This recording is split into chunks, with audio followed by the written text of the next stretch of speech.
So I'm highly critical of the public school system.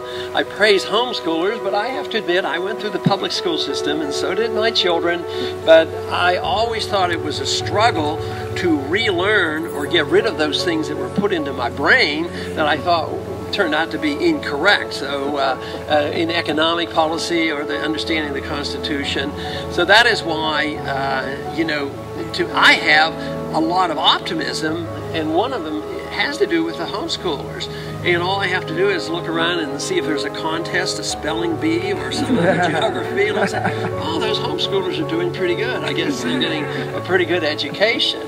And since I got to know so many homeschoolers in my district, one thing that I have learned that has been wholeheartedly refuted, they always say about people that homeschool their kids, the children will be withdrawn and not be personally sociable.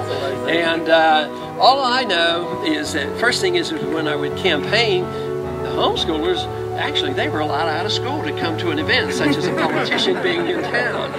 And lo and behold, I knew if there was a rally or something and somebody 8, 10, 12, or 14 stood up and asked a question, a very intelligent question, I didn't have to ask where they were getting their education. So the poise that they have and all, it's just been remarkable. And it's reassuring to know that we still have this freedom and this responsibility to our children, but we can't even take that for granted.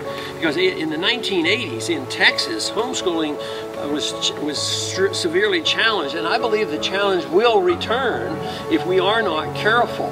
But today we are still fortunate. We can homeschool our kids, and we can have private schools. But what I would do is allow tax credits so people can get some of their own tax money back and not send it to the government if there are expenses involved, whether they're homeschooled or whether they are in private schools or whether they're extra tutoring, just so that we can get some of that money back in where the responsibility and the determination for education is by the parent. But